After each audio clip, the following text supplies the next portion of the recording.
Hello everyone. ఇవాళ మనతో పాటు ఉన్నారు creative director and political analyst Geetha Krishna గారు. వారితో మాట్లాడదాం. Hello sir. Hi. Sir, recent గా జరిగిన అసెంబ్లీ సమావేశాల సాక్షిగా చంద్రబాబు గారు ఇట్లా మన ఆంధ్రప్రదేశ్ ని అభివృద్ధి వైపు తీసుకెళ్తాను, ఇంకా నెక్స్ట్ లెవెల్ కి తీసుకెళ్తా అని చెప్పేసి చెప్తున్నారు. సో దానిపైన మీ అభిప్రాయం? విజన్ డాక్యుమెంట్ ని ప్రొడ్యూస్ చేసే లాస్ట్ డేలో చంద్రబాబు నాయుడు గారు ఇప్పుడు ఒక విజృంభించి ఆఖరి వయసు కూడా పెరగడం వలన ఒక అభివృద్ధి కార్యక్రమం డెఫినెట్ గా విజయపథంలో నడిపించాలని wealthy Andhra Pradesh, healthy Andhra Pradesh, happy Andhra Pradesh ఈ మూడు నినాదాల మీద ఆయన బాగా మాట్లాడారు. ఆయన చేయగలడు కూడా.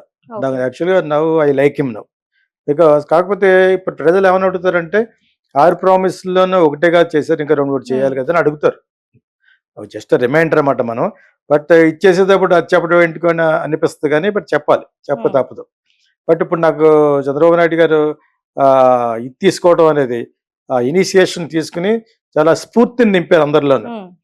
అమరావతిలో ఒక అన్నీ కూడా 3 yearsలో మన అసెంబ్లీలో ఉన్న ప్రతి ఎమ్మెల్యేకి మంచి క్వార్టర్స్ టవర్స్, ఎమ్మెల్యే టవర్స్ అని, తర్వాత ఇంకా చాలా అన్నీ కూడా 3 years పెట్టుకున్నాడు ఆయన.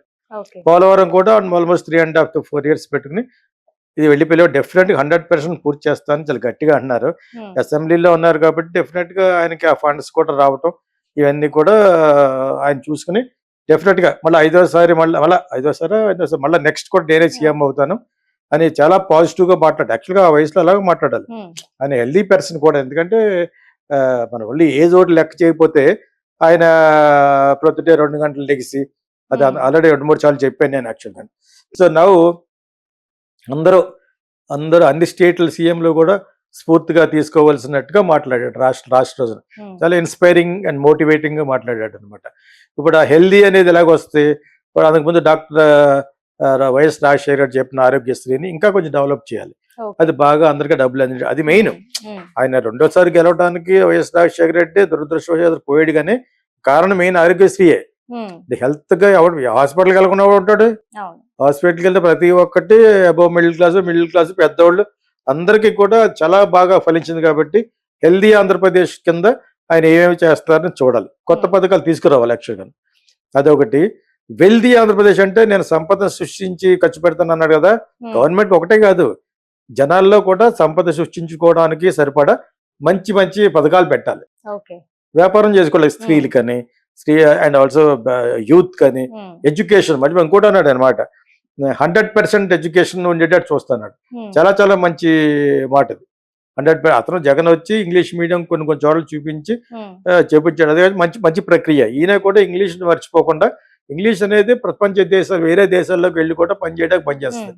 మోడీ గారు అన్నట్టు హిందీ ఉండకూడదు, మన తెలుగు ఒకదాన్ని బట్టి వేలాడకూడదు. That's where. ఏదో పొలిటికల్ పార్టీ వాళ్ళు చెప్పారు కదా, జగన్ ఇంగ్లీష్ అన్నాడు కదా, మనం అనకూడదనే దారం ఉండకూడదు. ఇంగ్లీష్ మీడియం అనేది మస్ట్ ఇంటర్నేషనల్ లింక్ లాంగ్వేజ్. అది ఆయన కూడా మళ్ళీ వీడియో చూసినప్పుడు ఎవరైనా చూస్తే కూడాను, ఇది యాక్చువల్గా you have to develop central board to all the people యాక్చువల్గా. అప్పుడే నీకు ఇంగ్లీష్ బాగా వస్తుంది.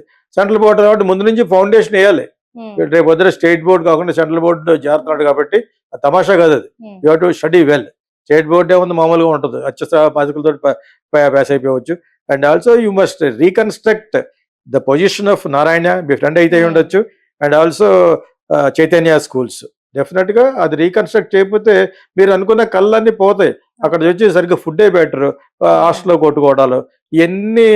వాళ్ళు చాలా సబ్స్టాండర్డ్ ఎడ్యుకేషన్ ఇస్తున్నారు నారాయణ అన్న, ఆయనను చైతన్య కూడా. అదో బిజినెస్ కి చేస్తారు, ఓకే. బిజినెస్ చేసినా కూడా education quality must be improved. Quality of the education improve అయితేనే వాళ్ళకి రేపొద్దున మీరుంటారు, నేనున్నాను. భావి భారత పౌరులు పెరిగి వాళ్ళు ఉద్యోగాలు చేసే టైంలో డెఫినెట్ గా I may not be there and you also not be there. అంతేనా? సో అది అందరూ మాట్లాడుకోవాలంటే ఎడ్యుకేషన్ కేరళ లెవెల్లో 100% ఎడ్యుకేషన్ రావాలంటే you have to change the system of the education. You have to improvise the system, the syllabus of the education, curriculum ఇవన్నీ మారాలంటే వాళ్ళ student డబ్బులు దొబ్బేయడం తప్పితే నారాయణ చైతన్య అవి తప్ప గతి లేదు. అందులో చదువుకున్న ఇంజనీరింగ్లకి ఎంతమంది నా డ్రైవర్కి వచ్చి శాలరీ కూడా రాదు. 23,000-24,000 రూపీస్ ఇక్కడ డ్రైవర్కి. అడగండి ఎంతమంది బిఈ స్టూడెంట్లకి ఆ శాలరీ వస్తుందని గుండెపై చేసుకుని. నేను ఒకసారి వర్క్షాప్ పెడతా, ఫిల్మ్ వర్క్షాప్ పెట్టడానికి తిరుపతి మహిళా యూనివర్సిటీ ఒకటి ఉంది అక్కడ, చాలా బాగుంటుంది. ఆ క్యాంపస్ లో వైస్ ఛాన్సలర్ వీళ్ళందరూ సబ్ రిజిస్టర్ గారు ఉండగానే ఎంతమంది కూర్చున్నారు, మీరు అంతా బిఈ చేస్తారు, ఎంతమందికి ఉద్యోగాలు వస్తాయి, ఎంతమందికి ఎంత సంపాదిస్తారని అడిగారు. అయ్యో అలా అనకండి అన్న అన్నప్పుడు అది రియాలిటీ. అది మీరు ఇచ్చే క్వాలిటీ ఆఫ్ ఎడ్యుకేషన్కి ఎవడు ఈ ఇంజనీరింగ్ కన్సిడర్ చేయరు. ఇంజనీరింగ్ కన్సిడర్ చేసి IIM, IIT, they are the వాళ్ళు క్యాంపస్ బుకింగ్ చేస్తారు. మాక్సిమం హైదరాబాద్ బిజినెస్ స్కూల్ ఉంది కదా, అది అదర్ దాన్ ఇంజనీరింగ్, అక్కడ చదువుకున్న వాళ్ళకి కొంత ఇది ఉంటుంది తప్పితే వీళ్ళంతా ఏంటి కొన్ని వందలు ఉన్నాయి ఇప్పుడు. దట్ ఈస్ నాట్ 100% ఎడ్యుకేషన్ ఇచ్చే సంస్థలు కాదు. జనరల్ సిలబస్ ఒకటి చేయాలి, ఇంగ్లీష్ డెఫినెట్గా ఉండాలి, అండ్ ఆల్సో జాబ్ ఓరియంటెడ్ కావాలి. ఎందుకు హిస్టరీని ఇవన్నీ అది ఏదో ఒక 2 నెలలు చెప్తూ వచ్చేస్తుంది. డిగ్రీల్లో ఇప్పుడున్న డిగ్రీ ఆయనకి నిజంగా దమ్ముంటే ఈ డిగ్రీల్లో ఉండే ఇవన్నీ మార్చాలి, జాబ్ ఓరియంటెడ్ కోర్సులు పెట్టాలి. ఇది ఓన్లీ సజెషన్. ఆయన సీనియారిటీకి మనం సజెషన్ ఇవ్వాలి కదా, ఎడ్యుకేటెడ్ పర్సన్ గా. జాబ్ ఓరియంటెడ్ చేస్తాడు, బయట రాకుండా జాబ్ వస్తుంది. ఏం చదువుకున్నా, బిఏ ఏం చేస్తాడు, బిఏ చదివి బీకామ్ చదివి ఏం చేస్తాడు, అకౌంట్స్ కూడా రాదు వాటికి. సో ఇది వేస్ట్ ఆఫ్ డిగ్రీస్. అదే డిగ్రీలో you cultivate, you impose job oriented courses. అందులో అడ్వర్టైజింగ్ పెట్టచ్చు, ఫిల్మ్ కూడా పెట్టచ్చు. కెరీర్ ఎక్కడ బాగుంటే అక్కడ వెళ్ళాలి, కానీ అక్కడ అది ఏమి లేకుండా ఊర్లో డిగ్రీ అనేది అసలు స్క్రాప్ చేయాలి. అసలు చంద్రబాబు నాయుడు గారు ఒక సెకండ్ థాట్ ఇచ్చి జగన్ కంటే బాగా చేయాలి. అక్కడ జగన్ ఎడ్యుకేషన్ వరకు బాగా చేశాడు, హెల్త్ వరకు బాగా చేశాడు, ముసలి వాళ్ళకి డబ్బులు వేయటం వరకు చాలా బాగా చేశాడు. ఓకే, పెన్షన్ అనేది, తర్వాత ఏమో వాలంటీర్ సిస్టమ్ అనేది. మీరు వాలంటీర్ సిస్టమ్కి అది 5 కాదు 10 ఇస్తా ఉన్నారు, అదే చేయలేకపోయారు. మీరు చేయలేకపోయినవి కూడా చెప్తేనే మీరు చేయగలగాలి. ముందు 6 ప్రామిసులు చేస్తే మీరు చెప్పిన హ్యాపీ, హెల్దీ ఆంధ్రప్రదేశ్ అన్నాడు ఆయన. వెల్దీ ఆంధ్రప్రదేశ్, వెల్దీ అంటే డబ్బులు ఉండేటట్టు, వెల్దీ ఆంధ్రప్రదేశ్. తర్వాత హ్యాపీ ఆంధ్రప్రదేశ్, అందరూ హ్యాపీగా ఉండాలంటే ముందు స్త్రీలు హ్యాపీగా ఉండాలి. But what ever it is, నేను మళ్ళీ చెప్తున్న సందర్భంగా మోడీ గారు ఇంకా పవర్ఫుల్ గా ఉంటే రిజర్వేషన్ కట్ చేస్తారు. నేను అంతే, ఐఎమ్ ఫర్ రిజర్వేషన్స్ అగైనెస్ట్.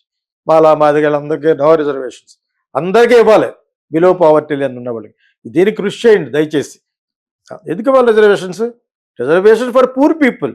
పూర్లో వాళ్ళు ఒక్కడే కాదు కదా, మాదిగ వాళ్ళు ఒక్కడే కాదు కదా, బ్రాహ్మణ్స్లో ఉన్నారు, వీళ్ళందరిలో అన్ని ఫార్వర్డ్ కాస్ట్లో ఉన్నారు. వాళ్ళని ఆధార్ కార్డు ద్వారానో వాళ్ళ యొక్క ఇన్కమ్ లెవెల్ ద్వారానో వాళ్ళు ఈ పలానా వాడు పేదవాడు, కూతురికి కూడా పెళ్లి చేయలేడు, చదివించలేడు అనుకున్న వాళ్ళకి హెల్ప్ చేయండి. నాట్ ఫర్ ఓన్లీ బీసీస్ అంటే ఐఎమ్ కంప్లీట్లీ అగైనెస్ట్. తర్వాత వాళ్ళ మీద దళితులు అంటే మా మీదకి ఎందుకు కేసులు పెడతారు ఏంటి? దళితులు మొత్తం వెళ్తావా?